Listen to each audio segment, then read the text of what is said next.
Hello.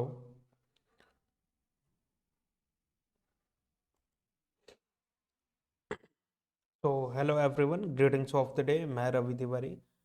तो last session में हम लोग डीसी मशीन के कंस्ट्रक्शन के बारे में डिस्कस कर रहे थे। और कंस्ट्रक्शन में हम लोगों ने पूरी की पूरी डीसी मशीन के stator part, rotor part, base, इन सारी चीज़ों का एनालिसिस किया। एंड ये भी ऑब्जर्व किया कि योक में ऑलवेज 5/2 फ्लक्स सेटअप होती हैं। तो चलिए सेशन वहीं से स्टार्ट करते हैं हम लोग। एंड सेशन स्टार्ट करने से पहले कुछ बेसिक इंट्रोडक्शन कि हम लोग गेट एकेडमी के चैनल पे हैं। आरआरबी जेई का कोर्सेस रनिंग है और exclusive discount on GATE Academy online test series OTS। Online test series जितनी भी है गेट एकेडमी की, उनमें डिस्काउंट चल रहा है, जिसके लिए कूपन कोड आपको यूज़ करना है GAOTSX, जिसमें आपको सरप्राइज डिस्काउंट प्लान किया गया है। लिमिटेड टाइम ऑफर है और ये केवल और केवल ऑफर वैलिड है फर्स्ट 50 एनरोलमेंट के लिए। राइट, तो ध्यान दीजिएगा इस चीज़ का। एंड आरआरबी जेई 2024 में 7,900+ पोस्ट है। गेट एकेडमी का कोर्स CBT 2 499 में अवेलेबल है एंड CBT 1 + CBT 2 777 में अवेलेबल है। गेट 2026 का कोर्स 2,222 में, 27 का कोर्स 3,333 में एंड 28 का कोर्स 5,555 में एज ऑफ नाउ अवेलेबल है। तो एक्चुअल प्राइस 2028 के कोर्स की 6,666 है। तो अभी के टाइम पे अगर आप इनरोल करते हैं तो 5,555 में इनरोल कर सकते हैं। गेट एकेडमी के कुछ और भी कोर्सेस हैं, जैसे आरआरबी जेई, SSC जेई 777 में, कैंपस रिक्रूटमेंट ट्रेनिंग प्रोग्राम 777 में, ऑल स्टेट जेई एग्जामिनेशन 777 में, smart course and dopamine 555 combo 1,111 rupees में, ESE नॉन टेक्निकल 777 में। GATE subject wise and combo courses भी अवेलेबल हैं, जिसके लिए आपको ऑफिशियल वेबसाइट विजिट करनी होगी, जिसमें network, power system, power electronic, electrical machine, analog, digital, sorry, signal system, control system, EMT, microprocessor, ये जितने भी सब्जेक्ट्स हैं, अगर आप इंडिविजुअल बेसिस पे एनरोल करना चाहें, अदरवाइज कॉम्बिनेशन के साथ एनरोल करना चाहें, तो ये फ्लेक्सिबिलिटी आपको प्रोवाइड की जाती है। उसके लिए आपको गेट एकेडमी की ऑफिशियल वेबसाइट विजिट करनी होगी।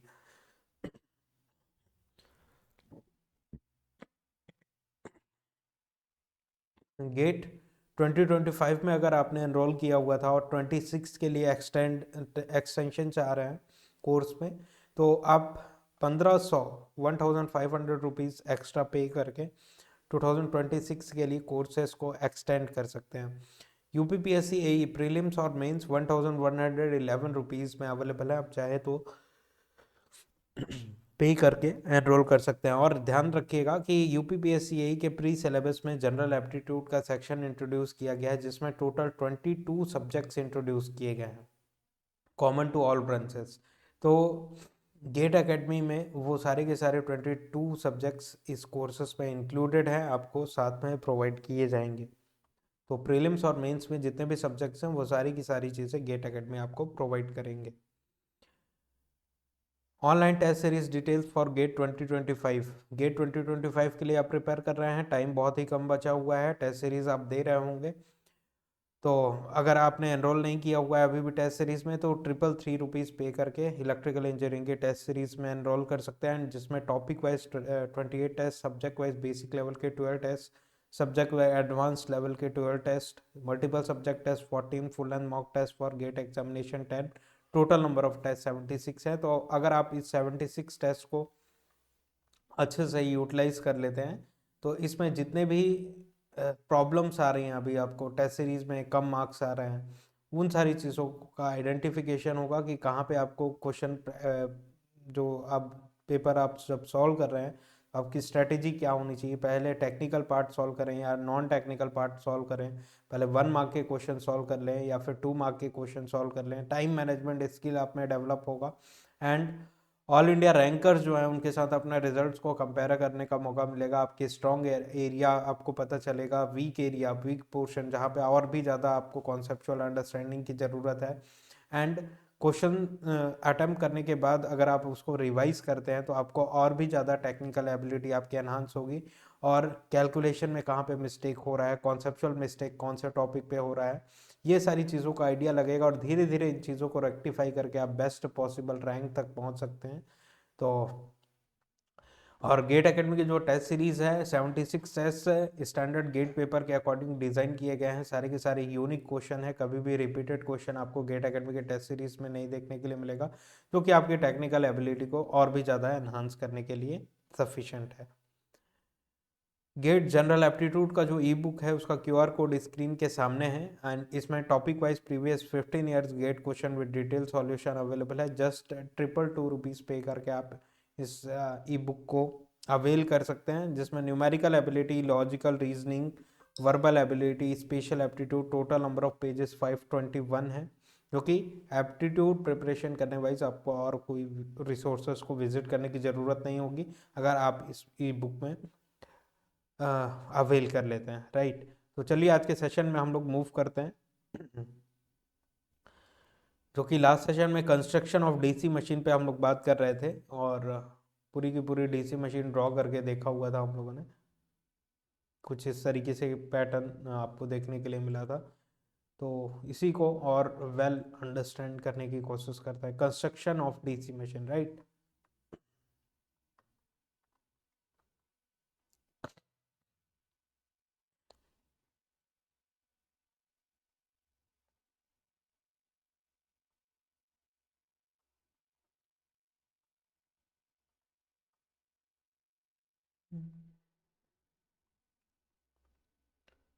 तो कंस्ट्रक्शनल डिटेल्स में common features of rotating electrical machine के बारे में बात कर रहे हैं हम लोग। The poles contains heteropolar structure की लास्ट सेशन में हम लोगों ने देखा alternate N and S poles देखने के लिए मिल रहे थे। 4 पोल की मशीन हम लोगों ने लास्ट सेशन में ड्रॉ किया हुआ था, जिसमें अल्टरनेट पोल्स थे, एन के बाद एडजेसेंट पोल जो होगा वो एस पोल होगा, एंड देन उसका एडजेसेंट पोल एन पोल होगा। इस तरीके से स्ट्रक्चर, इस स्ट्रक्चर को हम लोग हेट्रोपोलर स्ट्रक्चर के नाम से जानते हैं, जबकि प्रैक्टिकली कोई भी होमोपोलर मशीन आपको नहीं देखने के लिए मिलती है। जितनी भी मशीन है वो हेट्रोपोलर स्ट्रक्चर की, जो कि अभी हम लोगों ने लर्न किया, लास्ट सेशन में ड्रॉ किया, उसी स्ट्रक्चर की मशीन आपको देखने के लिए मिलेगी। जितनी भी इंडस्ट्रीज हैं, स्कूल हैं, कॉलेजेस हैं, या फिर आपके होम अप्लायंसेस हैं, सारी की सारी मशीन्स कैसे हैं, हेट्रोपोलर स्ट्रक्चर की हैं। होमोपोलर मशीन्स आपको म्यूजियम्स में देखने के लिए मिल जाएंगी इलेक्ट्रिकल इंजीनियरिंग से रिलेटेड। तो common features of rotating electrical machines, the poles contain heteropolar structure, alternate north and south pole of even numbers, की 2 नंबर ऑफ पोल्स हो सकते हैं, 4 नंबर ऑफ पोल्स हो सकते हैं, या फिर 6 हो सकते हैं, 8 हो सकते हैं, 12 हो सकते हैं, like that even numbers. Next point हम लोगों ने डिस्कशन किया, excitation should be essential in DC. तो एक्साइटेशन कैसा होना चाहिए, डीसी से एक्साइटेशन प्रोवाइड करना है, डीसी सप्लाई से। क्यों? क्योंकि डीसी सप्लाई अगर आप देते हैं तो फिक्स्ड पोल्स क्रिएट होता है, एन और एस पोल्स। अदरवाइज एसी में पॉजिटिव साइकिल और नेगेटिव साइकिल आता है। जब पॉजिटिव साइकिल होगा तो सपोज करिए ये वाला एन पोल बनेगा, ये एस पोल बनेगा।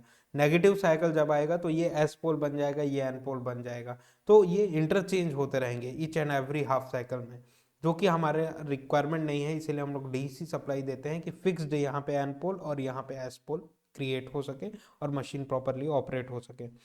नेक्स्ट पॉइंट जो है, there will be stator stationary part and rotor rotating part with least possible air gap between them. हम लोगों ने देखा हुआ था स्टेटर और रोटर के बीच में air gap, and air gap जो डीसी मशीन्स पे देखने के लिए मिलती है 0.5 टू 2 mm थिकनेस की एयर गैप आपको देखने के लिए मिलती है। 0.5 to 2 mm, very small, right, 2 millimetres. Next, yoke में हम लोगों ने देखा हुआ था कि 2 पोल की मशीन है तो एन पोल से फ्लक्स लाइंस निकल रही हैं, एस पे एंटर कर रही हैं। Half of the flux lines upper side से अपना पाथ कंप्लीट करेंगी, half of the flux lines lower part yoke से होते हुए अपना पाथ कंप्लीट करेंगी। देखिए इनसाइड द मटेरियल कैसा है, S to N flux lines travel कर रही हैं, और एयर में कैसे एंड से निकल रही हैं, एस पे एंटर कर रही हैं। तो ये बिहेवियर आपको मालूम है ऑलरेडी। 4 पोल की मशीन में एन से निकली, एस पे एंटर की, half of the flux lines, यहाँ एन से निकली, इस वाले एस पे इंटर की, तो योग में ऑलवेज देखिए 5/2 5/2 5/2, यहाँ पे भी 5/2, यहाँ पे भी फ्लक्स लाइंस देखने के लिए मिलेंगी। इस तरीके से हम लोग कंक्लूड कर सकते हैं yoke acts as protective covering to the entire machine. Yoke क्या काम कर रहा है? प्रोटेक्टिव कवरिंग करने का काम कर रहा है। It supports the poles as the poles are directly riveted to it. तो योग क्या काम कर रहा है? आउटर पार्ट है जो कि प्रोटेक्टिव कवर करने का काम कर रहा है। अदरवाइज आप रोटर वगैरह को एयर में तो रखेंगे नहीं, राइट, ऐसा खुला करके तो रखेंगे नहीं, कोई भी टच कर लेगा। तो एक प्रोटेक्टिव कवरिंग करने का काम कर रहा है योग। इट सपोर्ट्स और मैकेनिकल कवरिंग प्रोवाइड कर रहा है, right. It supports the poles as the poles are directly riveted to it. तो जो भी पोल्स हैं वो योक में ही रिविट करके रखे गए हैं। जैसे कि 2 पोल की मशीन में यहाँ पे देखने के लिए मिल रहा है, एन पोल रिविट करके रखा गया है योक में, एस पोल भी रिविट करके रखा गया है, तो directly riveted to it, right. It offers flux path completion of 5/2, कि 5/2 फ्लक्स निकली और पाथ कंप्लीट कैसे कर रही है? योग के थ्रू ही। 5/2 फ्लक्स लाइंस निकली, अपना पाथ कैसे कंप्लीट कर रही है? योग के थ्रू। यहाँ से 5/2 निकली, पाथ कंप्लीट कैसे कंप्लीट कर रही है? योग के थ्रू। यहाँ से 5/2 निकली, कैसे कंप्लीट कर रही है? योग के through. It offers flux path completion of 5/2 if 5 flux पर पोल, 5 इज फ्लक्स पर पोल, कि 5 से एक पोल से टोटल जो फ्लक्स निकल रही है वो अगर 5 है, पर पोल फ्लक्स अगर 5 है, then flux passing through the yoke is 5/2।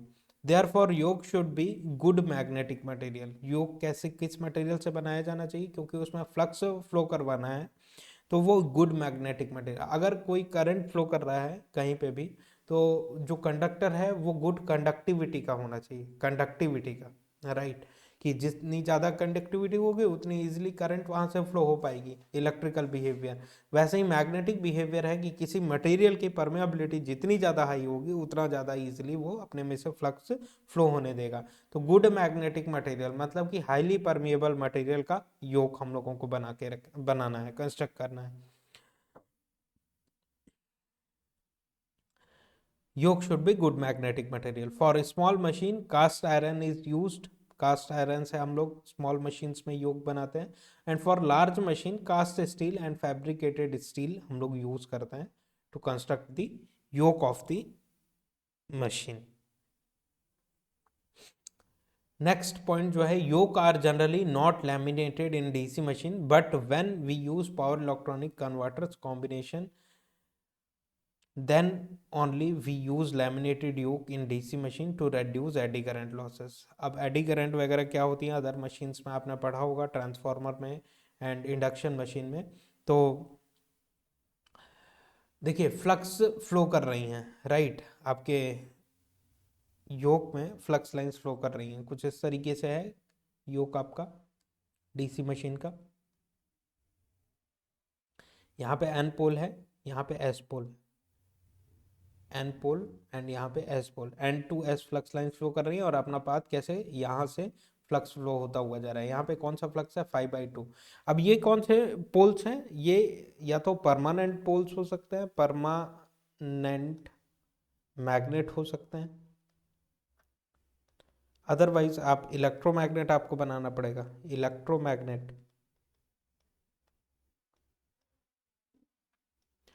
तो इलेक्ट्रोमैग्नेट अगर आप बनाते हैं इस तरीके से मटेरियल लेके उसमें वाइंडिंग्स प्रोवाइड करके डीसी सप्लाई अगर आप देते हैं, डीसी सप्लाई देते हैं, just a second, DC supply कैसी होती है? ऐसे कांस्टेंट कि इस टाइम पे मैग्नीट्यूड कितना है? इतना। इस टाइम पे मैग्नीट्यूड कितना है? इतना। तो करंट का मैग्नीट्यूड अगर कुछ इस तरीके से है डीसी, तो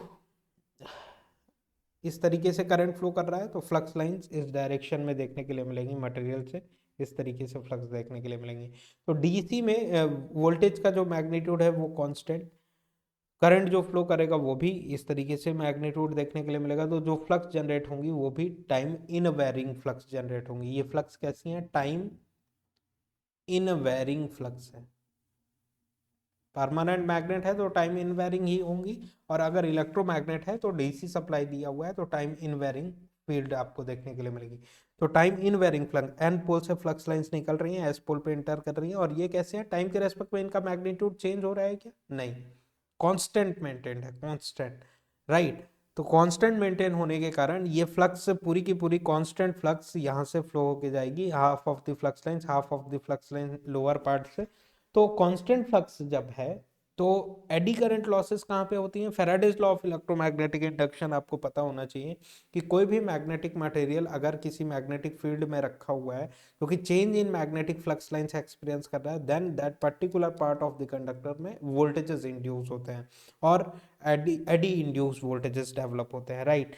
तो अगर ये टाइम वेरिंग फील्ड होती तो योग से होके जाती, तब जाके यहाँ पे एडी इंड्यूस वोल्टेजेस होता, राइट। तो यहाँ पे क्योंकि d phi by d t rate of change of flux देखने के लिए नहीं मिल रहा है, इसीलिए यहाँ पे किसी भी तरीके का एडी इंड्यूस वोल्टेजेस नहीं देखने के लिए मिलेगा, जो कि टोटल एडी इंड्यूस वोल्टेजेस की वैल्यू कितनी होगी? 0। तो योग को कोई भी लैमिनेशन प्रोवाइड करने की जरूरत नहीं है क्योंकि एडी करंट वहाँ पे नहीं जनरेट होंगी, राइट। इसीलिए generally yokes are generally not laminated in DC machine, जबकि अदर मशीन जो है वहाँ पे योग भी लैमिनेट करके रखते हैं हम लोग, वो आपने देखा होगा।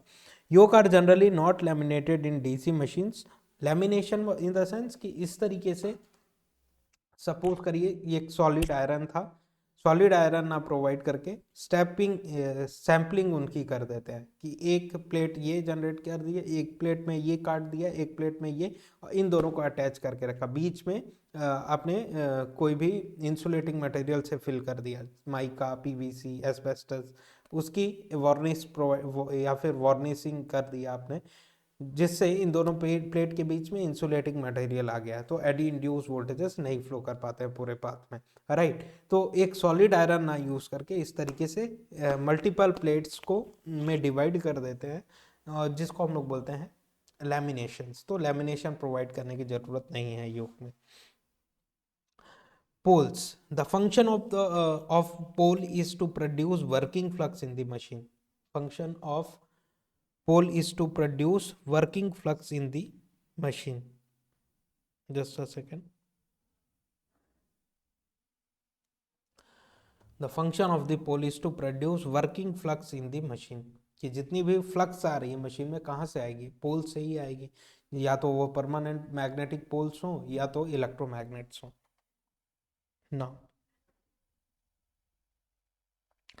अब यहाँ पे देखिए एक वायर है और यहाँ पे एक वायर है,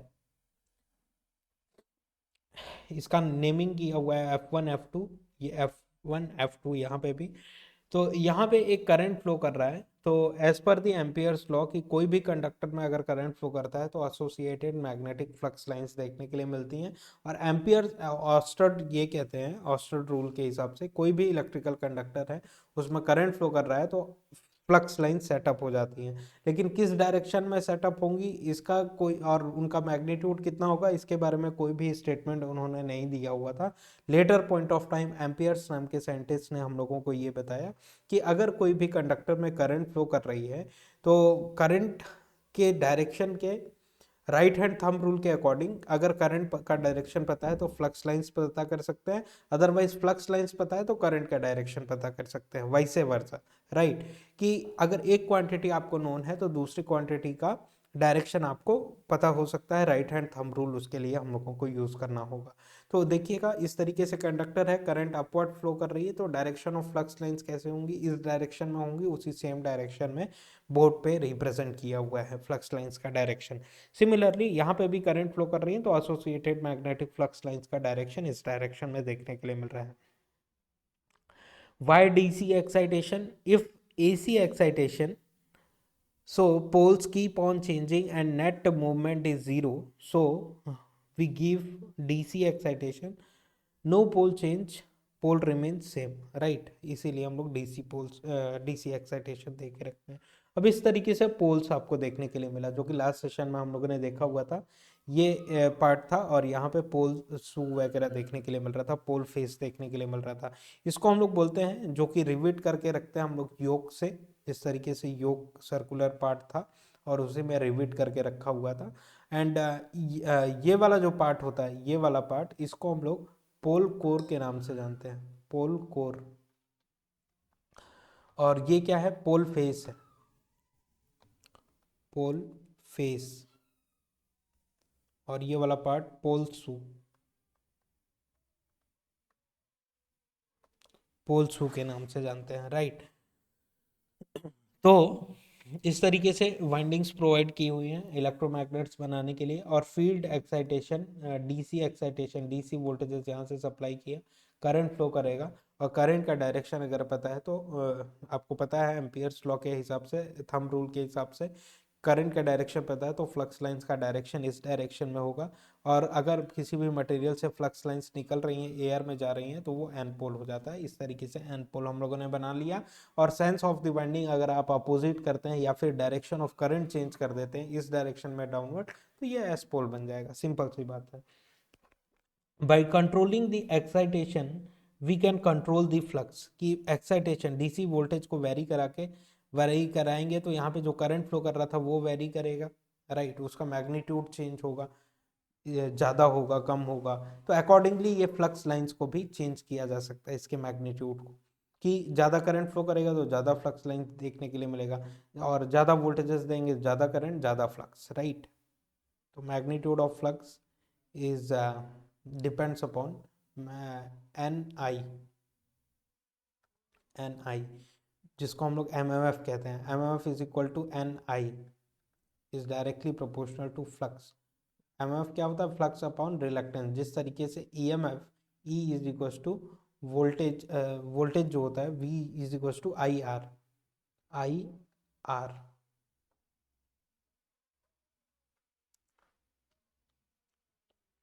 similarly M M F is equal to flux multiplied with reluctance, flux multiplied with reluctance.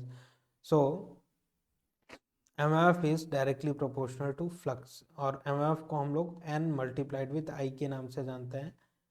कि फ्लक्स किस पे डिपेंड करेगा? Number of turns multiplied with current. या तो आप नंबर ऑफ टर्न्स इंक्रीज कर दीजिए तो फ्लक्स इंक्रीज हो जाएगा, या तो करंट इंक्रीज कर दीजिए तो फ्लक्स इंक्रीज हो जाएगा, राइट। ये चीज़ यहाँ पे रेस करते हैं हम लोग, ये राइट है, राइट।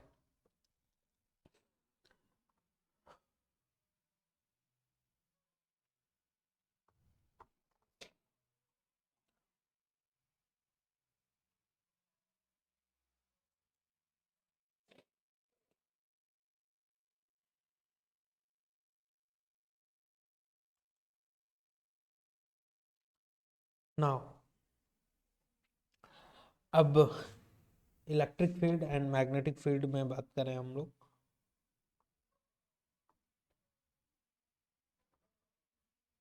तो देखिएगा इलेक्ट्रिकल सर्क्यूटरी इस तरीके से देखने के लिए मिल रही है। Positive and negative terminal EMF provide किया गया है।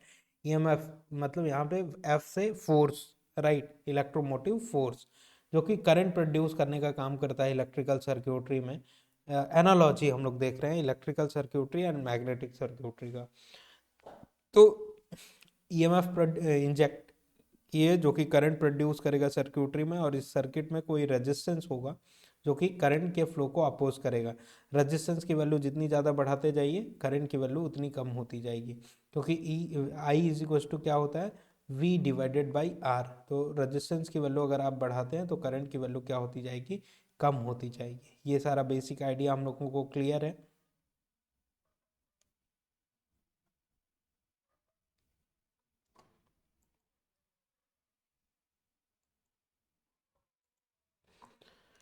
राइट। सिमिलरली मैग्नेटिक सर्क्यूट में बात करें, इस तरीके से आपने मैग्नेटिक सर्क्यूट देखने के लिए मिल रहा है, और यहाँ पे एयर गैप प्रोवाइड करके रखे हुए हैं ट्रांसफार्मर के कोर टाइप, राइट। और यहाँ पे वाइंडिंग्स प्रोवाइडेड है, और यहाँ से हम लोग सप्लाई इंजेक्ट कर रहे हैं voltage.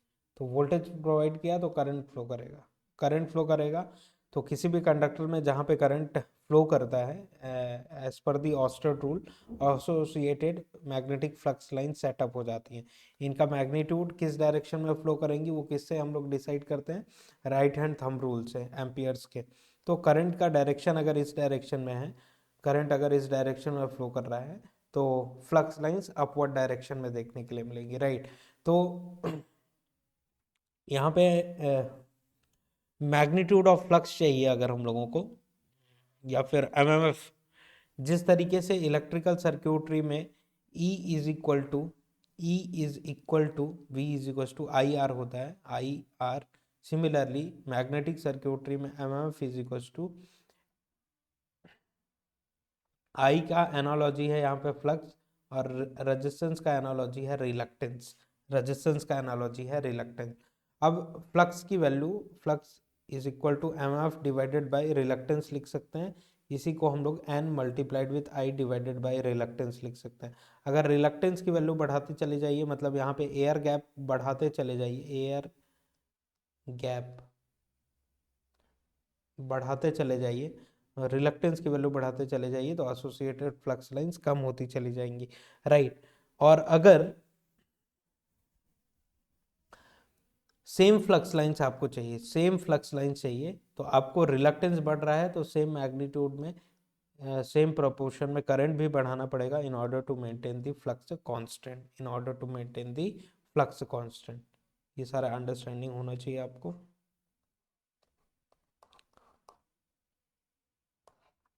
The property of a magnetic circuit of opposing the passage of magnetic flux lines is reluctance. Reluctance क्या होता है? The property of a magnetic circuit of opposing the passage of magnetic flux lines is reluctance. Reluctance अगर कम है तो permeability ज़्यादा है। Reluctance और permeability की resistance अगर ज़्यादा है तो resistivity ज़्यादा है। resistance अगर ज़्यादा है तो resistivity ज़्यादा देखने के लिए मिलेगी, और resistivity इनडायरेक्टली प्रोपोर्शनल होती है कंडक्टिविटी की। तो रजिस्टिविटी अगर ज़्यादा है तो कंडक्टिविटी कम देखने के लिए मिलेगी, राइट। तो कंडक्टिविटी जितनी ज़्यादा है तो उतना ही ज़्यादा इजीली करंट सेटअप हो पाएगा। कंडक्टिविटी अगर ज़्यादा है, अलॉइंग प्रॉपर्टी होती है कंडक्टिविटी, और रजिस्टिविटी क्या होती है, अपोजिंग प्रॉपर्टी होती है। सिमिलरली मैग्नेटिक सर्क्यूटरी में परमिएबिलिटी एंड रिलक्टेंस एक दूसरे से रिलेट करते हैं। अगर रिलक्टेंस ज़्यादा है तो परमेबिलिटी कम होगी। Ability of the material to permit the flux is nothing but permeability. और अपोजिंग प्रॉपर्टी क्या है, फ्लक्स को अपोज करने का क्या काम करती है, रिलक्टेंस। तो अगर परमिएबिलिटी आपको हाई चाहिए तो रिलक्टेंस को क्या रखना पड़ेगा, कम रखना पड़ेगा, रिलक्टेंस को कम रखना पड़ेगा। तो एयर गैप अगर हम लोग बढ़ाते हैं तो रिलक्टेंस इंक्रीज होगा एंड फ्लक्स रिक्वायरमेंट क्या हो जाएगा, इंक्रीज हो जाएगा, राइट। एयर गैप अगर हम लोग बढ़ाते हैं तो रिलक्टेंस इंक्रीज हो जाएगा, और फ्लक्स अभी हम लोगों ने देखा flux is equal to MF divided by reluctance होता है। रिलक्टेंस बढ़ता है तो फ्लक्स क्या हो जाएंगी, कम हो जाएंगी। तो फ्लक्स को सेम रखने के लिए N multiplied with I divided by reluctance. तो रिलक्टेंस के साथ साथ करंट भी बढ़ाना पड़ेगा, करंट का डिमांड बढ़ जाएगा in order to maintain the flux constant, right. Polarity of pole depends upon polarity of excitation and orientation sense, कि जिस सेंस ऑफ द वाइंडिंग जिस सेंस में वाउंड की गई है उसकी, और पोलैरिटी ऑफ एक्साइटेशन की प्लस माइनस अगर हम लोग यहाँ पे रखें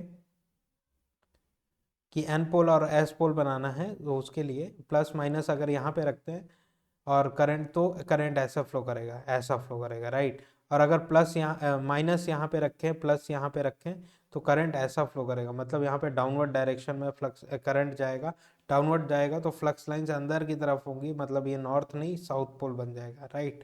तो ये सब बेसिक आइडिया है जो कि आपको पता होना चाहिए कि अगर एक्साइटेशन का सेंस अगर हम लोग चेंज करते हैं या फिर sense of winding he change कर दिए इस तरीके से ना लपेट के, देखिए ये ऊपर से जा रहा था ना, ऊपर से ना ले जाके नीचे से ले जाते हैं इस तरीके से, और प्लस माइनस वहीं पे जैसे कर रहे थे वैसे ही करते हैं, करंट ऐसा जाएगा। अब ये डाउनवर्ड डायरेक्शन में जा रहा है, राइट। तो डाउनवर्ड जा रहा है तो मतलब कि फ्लक्स लाइंस कैसी होंगी, इस डायरेक्शन में होंगी, इस डायरेक्शन में होंगी, तो मतलब कि ये एस पोल बन जाएगा। तो सेंस ऑफ द वाइंडिंग भी इंपॉर्टेंट रोल प्ले करती है, और डीसी एक्साइटेशन का जो पोलैरिटी है वो भी इंपॉर्टेंट रोल प्ले करता है एन और एस पोल्स बनाने के लिए, पोलैरिटी ऑफ पोल डिसाइड करने के लिए।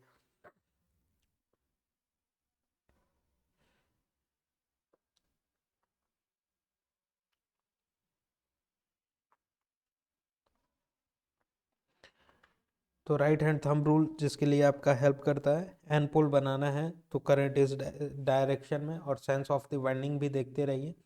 ये देखिए ये डाउन से गया हुआ है टॉप पे, ये टॉप से बॉटम में गया हुआ है, राइट। तो सेंस ऑफ द वाइंडिंग यहाँ पे चेंज किए हुए हैं, पोलैरिटी प्लस माइनस यहाँ पे भी है, प्लस माइनस यहाँ पे भी है। तो करंट इस डायरेक्शन में यहाँ से निकलेगा, करंट इस डायरेक्शन में यहाँ से निकलेगा, और करंट का डायरेक्शन यहाँ पे ऐसा होगा, यहाँ पे इस डायरेक्शन में होगा, जिससे पोल्स चेंज हो रहे हैं, एन और एस पोल्स चेंज हो रहे हैं। यहाँ पे एन पोल बना, यहाँ पे एस पोल बना, क्योंकि करंट अगर ऐसा है तो फ्लक्स लाइन से निकलेगी एन पोल, और करंट अगर ऐसा है तो फ्लक्स लाइन से इंटर करेंगे, मतलब कि एस पोल, राइट। तो इस तरीके से एन और एस पोल्स हम लोग बना सकते हैं। पोल्स कंटेन हेट्रोपोलर स्ट्रक्चर, जो कि हम लोगों ने देख लिया, एयर गैप 0.5 टू 2 mm तक एयर गैप हम लोग रखते हैं।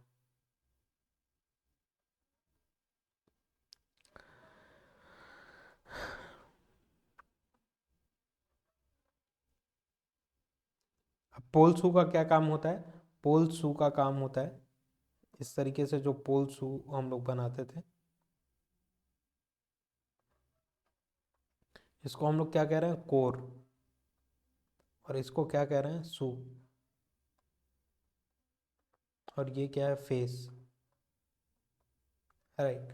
पोल shoe use to distribute flux over the air gap. Air gap में क्या कर रहा है पोल शू? फ्लक्स डिस्ट्रीब्यूट करने का काम कर रहा है।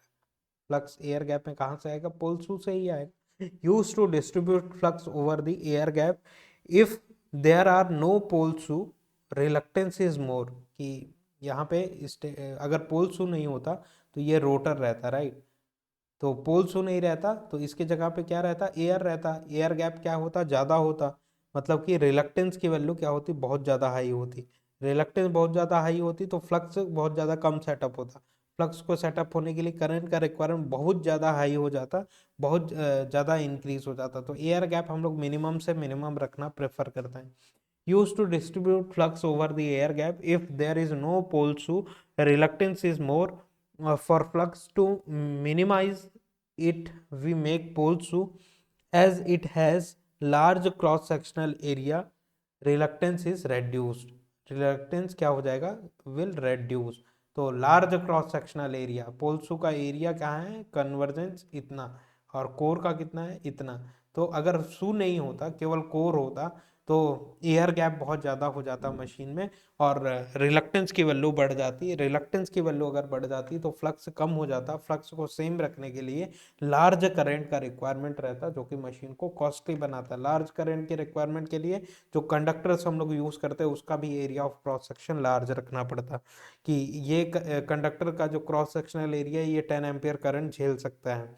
अब 100 एम्पियर का करंट चाहिए फ्लो करवाने के लिए, तो इसका यही क्रॉस सेक्शनल यूज करेंगे क्या? बहुत ज़्यादा लार्ज क्रॉस सेक्शनल, तो ओवरऑल कॉस्ट ऑफ मशीन भी बढ़ जाती, इजंट इट? तो आज का सेशन यहीं पे वाइंड अप करते हैं हम लोग। नेक्स्ट सेशन में अगेन हम लोग बात करेंगे, जिसमें ब्यूटीफुल डिस्कशन होगा। Thank you very much, very very all the best.